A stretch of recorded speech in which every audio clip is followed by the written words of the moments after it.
They told me I'd never make it without them. At 17, I was already juggling 3 jobs, counting every dollar while my brother got a brand new car for college. My parents said it was just the way things are, as if I should accept being less. I smiled, nodded, and quietly started saving. They laughed when I said I'd own a home someday. Last week, I slid the key into my own front door. What they don't know is that I kept every receipt, every message, every secret they hoped I'd forget. And now, I'm ready to tell you exactly what happened. The video was less than 15 seconds long, but it had already been watched over 1 million times. In it, I stood in front of a small but sunlit brick house, a single brass key dangling from my fingers. The caption in white letters read, "They said I'd never make it without them." The smile on my face was calm, almost casual, but anyone who knew me, or thought they did, would have felt the earthquake under that smile. As the clip looped, I could almost hear the echo of another scene, years earlier. The kitchen in my parents' house was perfect for magazine covers. Granite counters, polished oak cabinets, the kind of warm pendant lighting that made everything glow. Laughter filled the air, bouncing off the walls. But it wasn't for me. I sat at the far end of the table, my chair barely lit, my words swallowed before they could cross the room. My brother sat at the centre, his stories landing like fireworks. My parents leaned in toward him, their eyes bright, their pride obvious. When I spoke, it was like tossing pebbles into a roaring river. No one noticed the ripples. On the wall behind my father's head hung the family portrait from 2 summers ago. We'd posed in the backyard, the late afternoon sun pouring in from the left. My brother was squarely in the beam, his smile catching the light. I was in the corner, half-shadowed, my face blurred by the glare bouncing off the frame. People thought it was a photography mistake. I knew better. That photo was exactly how my family saw me. There, but never quite in focus. The first crack in the glossy illusion came the summer before my senior year. My brother had just graduated high school, and for his acceptance into a prestigious university, my parents bought him a brand new silver sedan. It sat in the driveway like a trophy. I congratulated him, clapping as he ran his hands over the hood. A week later, when I asked if I could get a second-hand car to commute to my part-time job, my mother handed me the keys to my cousin's old bicycle. The chain was stiff, the paint chipped, the tyres half flat. "It'll build character," she said, smiling as though she were giving me a gift. Months later, acceptance letters began to arrive. My dream school was a small liberal arts college 2 states away. Its tuition was steep, but it offered programs I'd dreamed about since I was 13. I still remember sliding the letter from its envelope, my hands trembling. "Congratulations," it began. I read the rest in a blur, my chest swelling with hope. That night at dinner, I told my parents. My mother's face stayed still for a moment, then tilted into something almost sympathetic.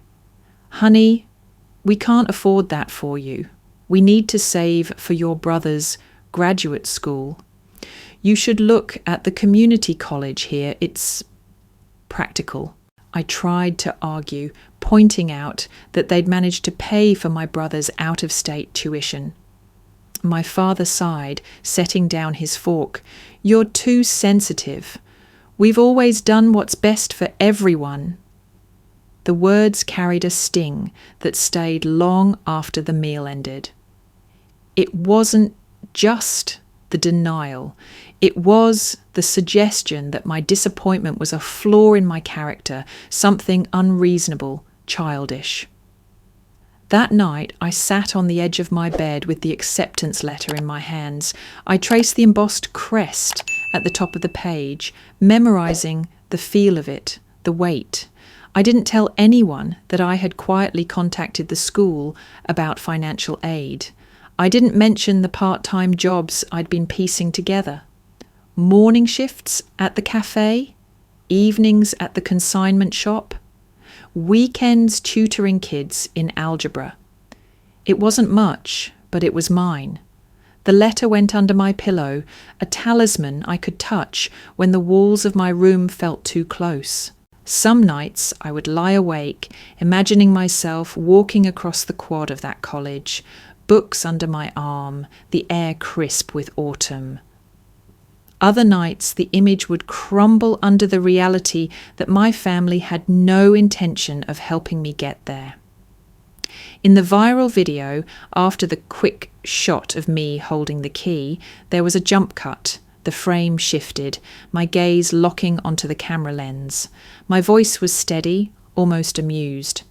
You think you know where this is going? You don't. The comment section exploded. People demanding the backstory.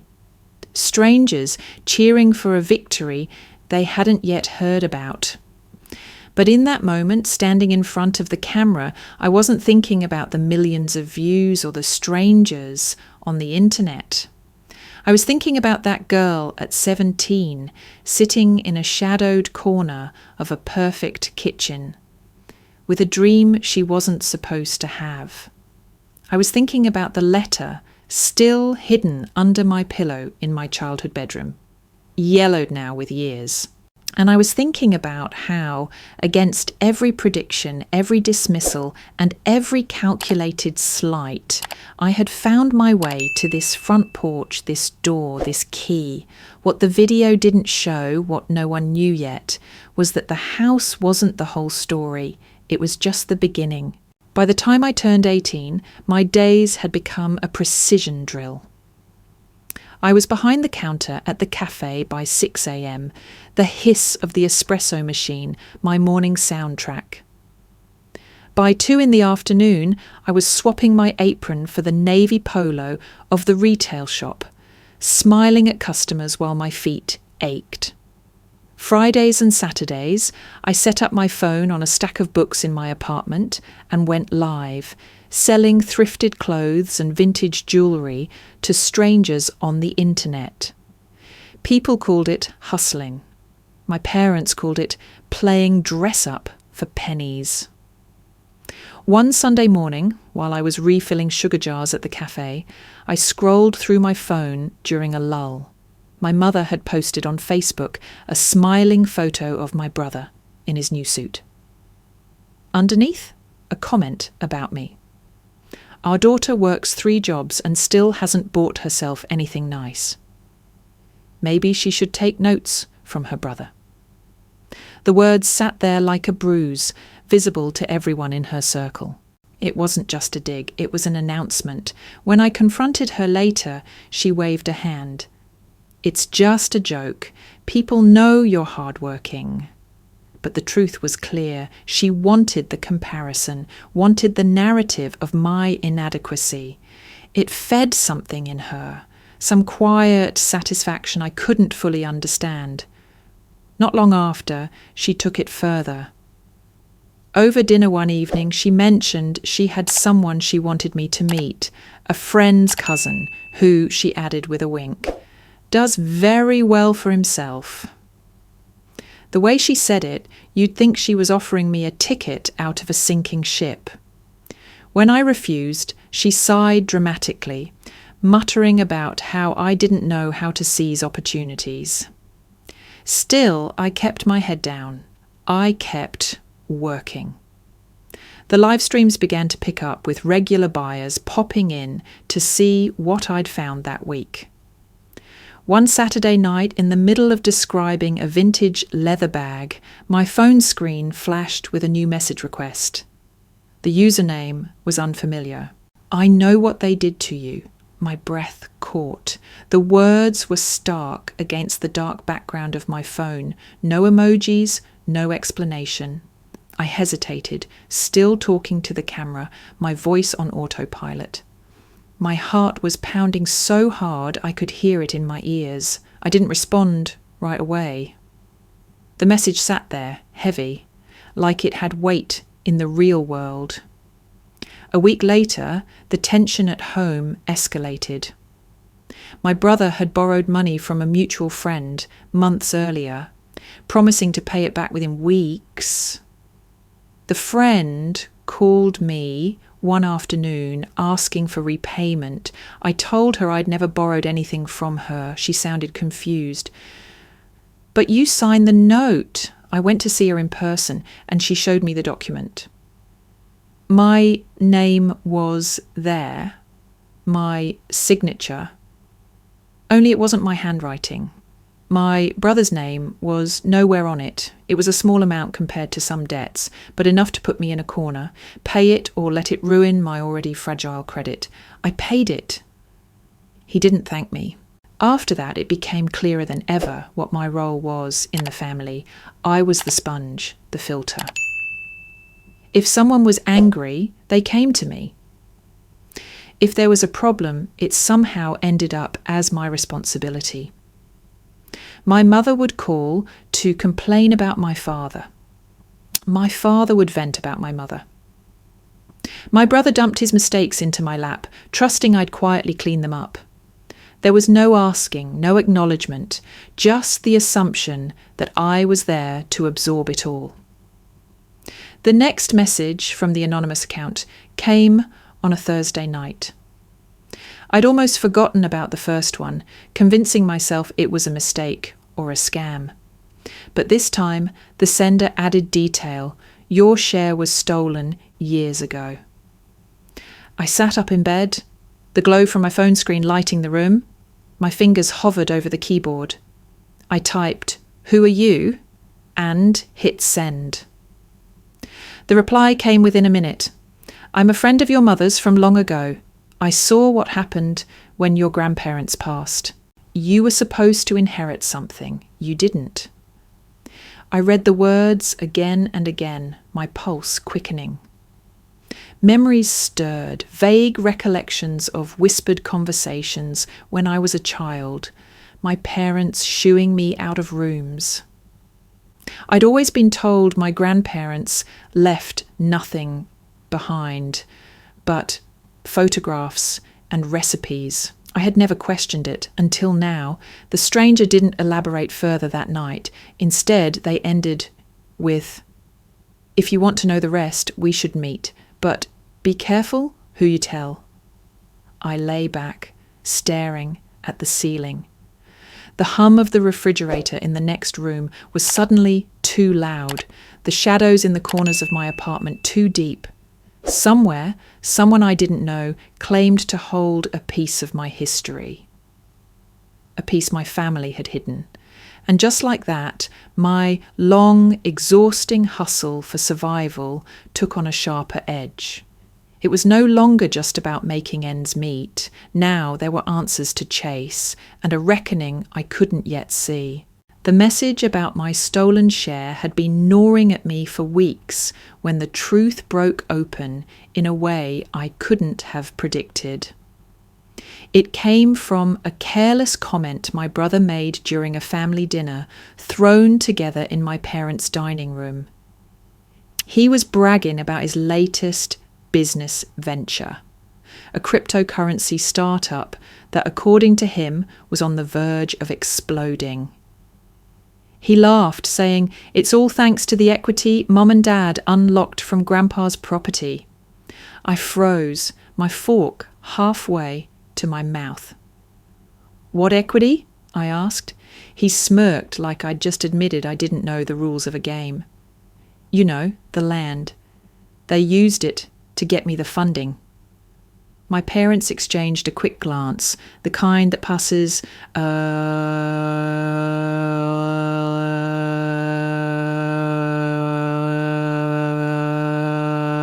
recitation without words. My mother's tone turned breezy.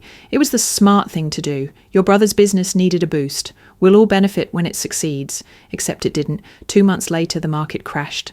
His startup dissolved into nothing. The website taken down overnight.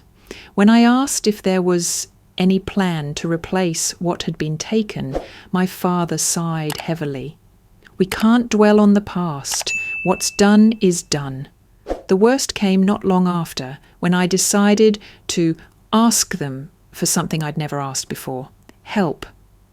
I had found a small condo, modest but perfect for me, and I needed a co-signer to secure the mortgage.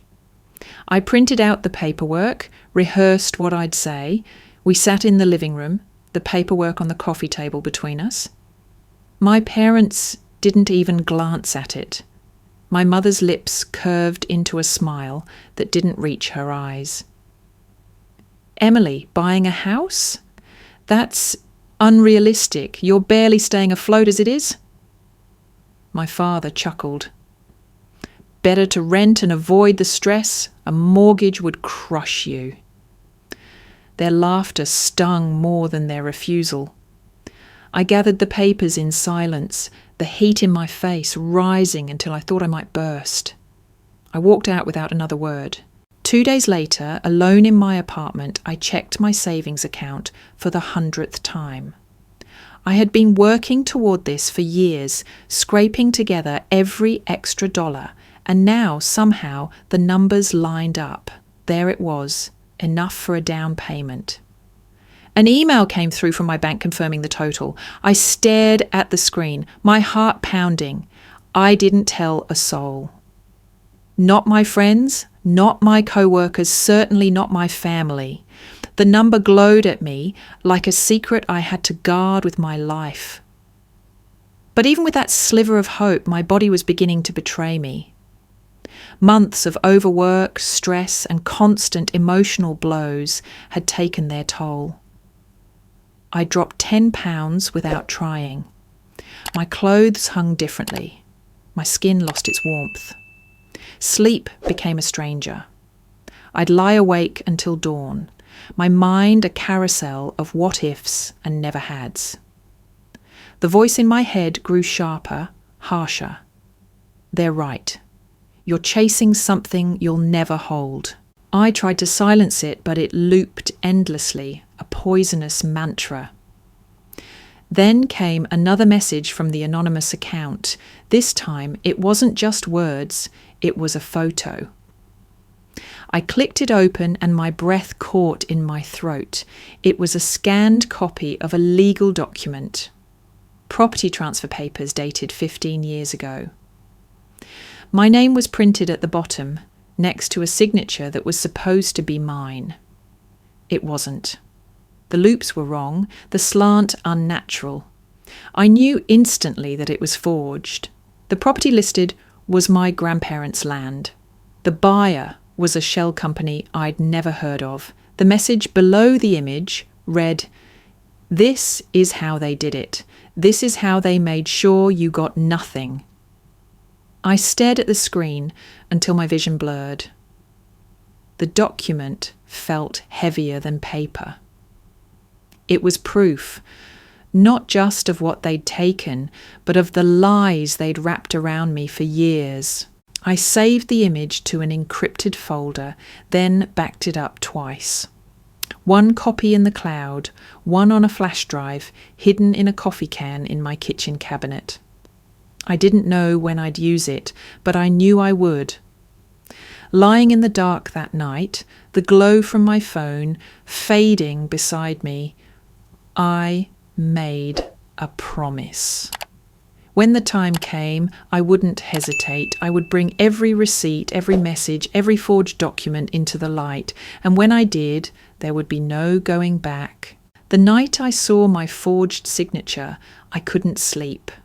I lay in the dark. The glow of my phone screen burned into my eyes, replaying every conversation I'd ever had with my parents about money, inheritance, and my place in the family.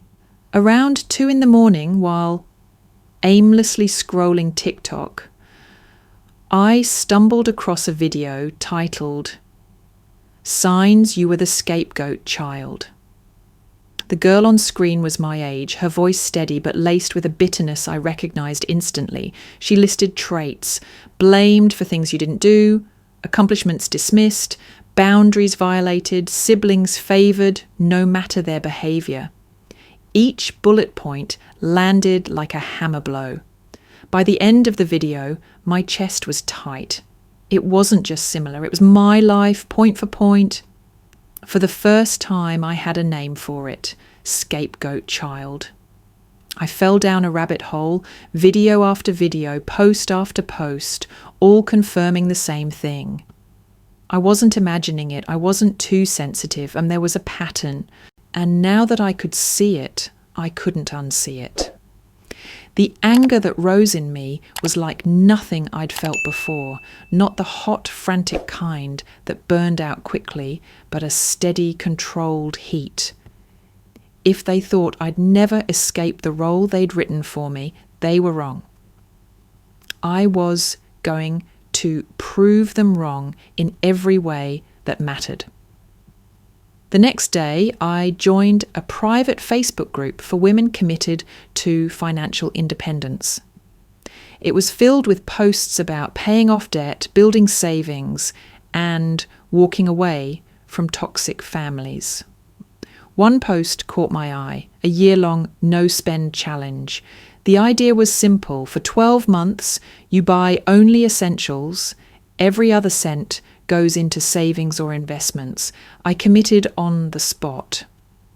I printed out a blank calendar, pinned it to my fridge, and wrote day 1 in thick black marker.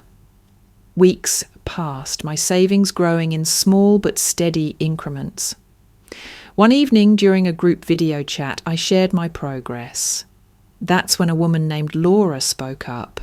She had a calm, measured voice, the kind that made you lean in to listen.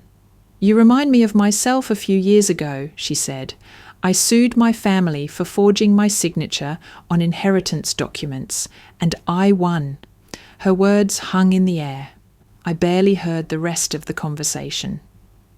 After the call ended, I stared at my own hidden folder of documents, wondering if her path could become mine. The shift in my mindset was complete. I stopped living in reaction to my family's treatment and started building for my own future. Every purchase was scrutinized. I wrote down every expense in a spiral notebook, calculating what percentage of my income I could funnel into savings each month. I took on extra shifts at the cafe, covering for co-workers who wanted weekends off. I enrolled in a discounted online course on real estate investing, taking notes late into the night. Slowly, my sense of power began to return, not because anything had changed with my family, but because I was changing. Part of that change meant setting boundaries. I didn't cut my parents off completely, but I went low contact. I answered calls selectively, kept conversations short, and avoided any topics that could be twisted into guilt trips or emotional traps. The silence that followed was almost peaceful. Then, one evening, my phone buzzed with a message from the same anonymous account that had sent me the forged signature. This time, it was a PDF. I hesitated before opening it. Inside were scanned documents from years ago, a sale agreement for a parcel of land, my grandparents', dated when I was still a minor. My name appeared again, my signature identical to the forgery I'd already seen. The buyer, a development company, later linked to my uncle. I read every page, my stomach tightening with each line. The implication was clear. The land had been sold off long before I was old enough to understand, and the paperwork had been crafted to erase me from the picture entirely. I saved the file, then printed a hard copy and tucked it into a folder I kept hidden in the back of my closet. That night, I opened the calendar app on my phone and set a reminder for 1 year from that day. I labelled it simply Day D. I didn't know exactly what I'd do when that day came, but I knew one thing for certain: I wouldn't be caught unprepared. The condo was smaller than the ones I'd been daydreaming about, but it had something the others didn't: potential. The walls were plain, the floors scuffed, but sunlight poured through the wide front window, and the neighbourhood was quiet. I sat across from the cellar in a cramped real estate office, my heart pounding as I went over my notes. I knew the market, I knew the comps, and I knew she was desperate to sell before the end of the quarter. I pointed out the repairs needed: new paint, refinishing the floors, updating the bathroom fixtures. I laid out my offer, lower than her asking price, but not insulting. She counted, and I counted again, inching her down little by little until she exhaled sharply, nodding. "Fine," she said, scribbling her signature. 2 weeks later, I sat at the closing table, the pen in my hand, trembling just enough for me to notice. My entire savings was condensed into a series of numbers on the page, bolstered by a modest personal loan I'd secured without needing anyone's co-signature. When I signed the last document, a strange quiet settled over me, not relief, not disbelief, but something deeper. Ownership. That evening, I stood in front of the building with the key in my hand, the metal warm from the sun. I recorded the clip in one take, the camera catching the faint smile I couldn't quite suppress. "Bought my home," I said, my voice steady. Then I let the pause hang just long enough before adding, "Alone." I posted it to TikTok with the caption, "They said I'd never make it without them. They were wrong." By the time I woke up the next morning, the video had over 500,000 views. Strangers flooded the comments with congratulations, questions, and stories of their own escapes from toxic families. By the end of the week, it had crossed 1 million. One afternoon, as I was unpacking a box of mismatched mugs in my new kitchen, my phone buzzed with a new message request. The sender's profile picture was the logo of a local lifestyle magazine. The message was short: "We'd love to feature your story, how you built your life and bought your first home on your own. Are you interested?" I stared at the words, my pulse quickening. Telling my story publicly would mean more than just sharing the happy ending. It would mean opening the door to the messy, painful truth behind it. I didn't answer right away, but I didn't delete it either. Word reached my family faster than I expected. My mother called first, her tone somewhere between amazement and accusation. "So, you bought a condo?" she said, as if the words tasted strange in her mouth. "Why didn't you tell us?" "I didn't need your help," I replied. The silence on the line stretched before she laughed lightly. "Well, maybe I should move in with you, to keep you company." "No," I said, sharper than I intended. "This place is mine." She chuckled like I'd made a joke, but I ended the call before she could push further. 2 days later, a text popped up from my brother. "Heard you bought a place. That's great. Listen, I'm in a bit of a bind. Bank's foreclosing on my place, and I just need somewhere to crash for a few months." I stared at the screen, a swirl of emotions pressing in: pity, resentment, a grim satisfaction. I thought about the loan in my name he'd never repaid, the land he'd helped take, the way he'd laughed when my parents refused to co-sign for me. My thumb hovered over the keyboard.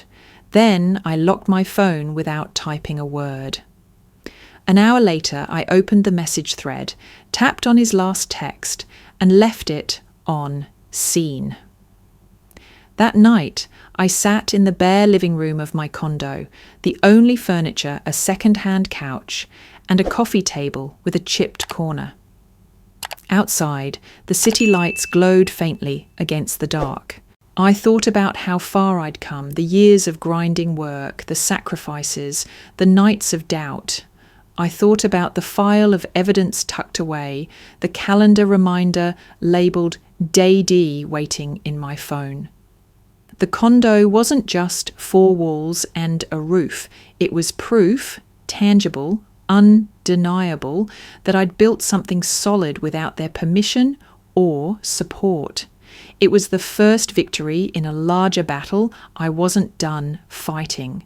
The inbox notification from the magazine was still sitting there, waiting. I clicked it open again, reread the message, and this time I started typing. Because maybe it was time the whole story came out. The podcast recording took place in a cosy studio, sunlight streaming through the blinds. The host, a woman my age with a quick smile, adjusted her headphones and leaned toward the mic. "So, Emily," she said, "how did you buy a home on your own after working 3 jobs for over a decade?" I told the story, not the unfiltered, painful version, but the truth framed through the lens of resilience.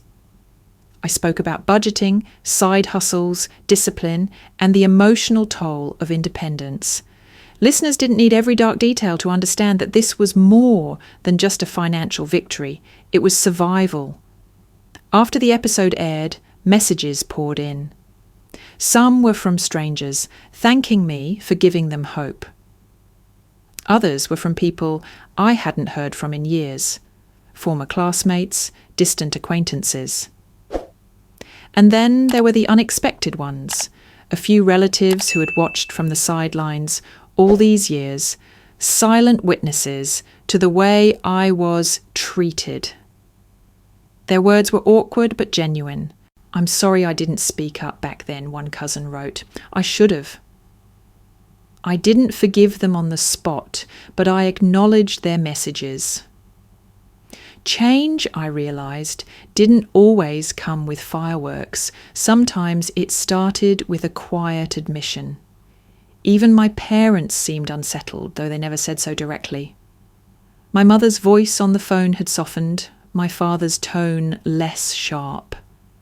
It wasn't an apology, but it was a shift, a small one, but I noticed. Then came the twist I hadn't seen coming. I was contacted by the director of a non-profit organisation that supported women leaving abusive or financially controlling households. They'd heard my podcast episode and wanted me to join as a volunteer financial advisor, helping women rebuild their independence from the ground up. The offer made my chest tighten in a way I hadn't expected. For years, I'd fought for my own freedom in silence. The idea that I could now help others find theirs lit something in me I didn't know I'd been waiting for. I said yes without hesitation. One evening, as I was preparing notes for a workshop at the non-profit, an email notification slid across my laptop screen. It was from a bank I didn't recognise. The subject line read, "Notice of property auction." Curious, I opened it. My brother's name was in bold at the top, followed by the address of his house. The body of the email was straightforward. The property would be sold at auction in 30 days, due to unpaid debts. I stared at the words for a long moment, my mind quiet. There was no satisfaction in it, only the unmistakable proof that every choice has its price. I closed the email, marking it unread. In the months that followed, I launched my own online workshop series. The first session was small, just 8 women, but each came with a story that echoed pieces of my own.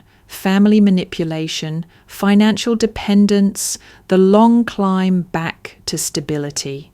We talked about budgeting, savings goals, negotiating salaries, and most importantly, boundaries. The community grew. People who'd found me through TikTok or the podcast stayed. Not just for advice, but for connection. Together, we built something that felt like the opposite of the family I'd been born into. A chosen family, bound by mutual respect instead of blood and obligation. I still told my story when it was useful, but it no longer came from a place of anger. The sharp edges had worn down, leaving something solid and calm beneath. I wasn't telling it to hurt anyone. I was telling it because I was proud. One afternoon, while unpacking the last box in my condo, I came across the old family portrait, the one where my face was half hidden by glare. For a moment, I considered tucking it back into the box. Instead, I found a spot for it, on the shelf near the front window. In the afternoon, sunlight poured through the glass, catching the frame just right.